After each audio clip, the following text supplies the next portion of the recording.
For decades, pulling up to the gas station was pure muscle memory.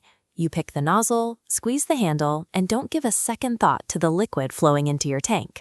But that routine recently hit a wall. Bright E20 stickers are now appearing on fuel pumps nationwide, interrupting the daily commute of millions of drivers. Almost immediately, social media filled with warnings. Claims are spreading that E20 is an unproven experiment that will tank your fuel economy and slowly destroy your engine components. This raises a serious question for every vehicle owner.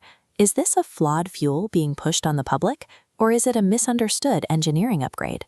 Cutting through the rumors requires looking at the shift in global energy markets and the specific chemical reactions happening inside a combustion chamber. E20 is a specific blend of 80% standard petrol and 20% agricultural ethanol. That ethanol is a biofuel. Instead of being imported from overseas, it is refined from domestic products like sugarcane grown by local farmers. Ethanol blending has been a global standard for years. Brazil has powered its fleet on a 27% ethanol blend for decades, with many vehicles there running on pure alcohol.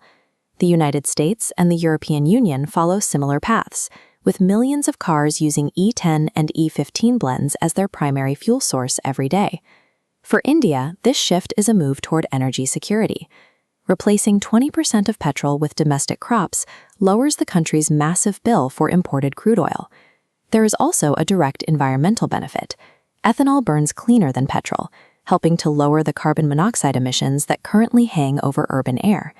These factors make E20 a practical tool for increasing economic independence and reducing city pollution. Even if the policy makes sense, we still have to address the impact on your wallet. Specifically, whether E20 actually reduces your fuel efficiency. This comes down to energy density.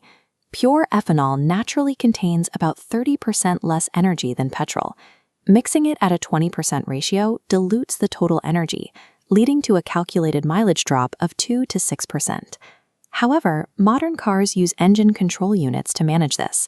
The computer dynamically tunes the engine to compensate for the blend, keeping efficiency loss to a minimum. This minor drop in efficiency follows a basic law of physics. Trading energy-dense petroleum for plant-based ethanol reduces the total power available in every liter of fuel. The more alarming rumor is that E20 will cause long-term internal damage. To understand the risk, we have to look at how ethanol interacts with different materials. Ethanol is hygroscopic, meaning it absorbs water directly from the air. This moisture entering your fuel system causes complications that standard petrol avoids. This trapped moisture can accelerate corrosion on metal parts and can degrade standard rubber components over long periods of time. The actual mechanical risk depends on the era your car was manufactured. Most vehicles built after 2020 are designed specifically for this fuel. Manufacturers equipped these newer models with ethanol-resistant seals and fuel lines that are shielded from the corrosive effects of moisture absorption. The vulnerability is concentrated in older vehicles, particularly those built before 2018, that were only engineered to handle a 10% ethanol blend. In older vehicles, E20 wears down essential rubber gaskets, plastic fuel pipes, and older fuel pump designs.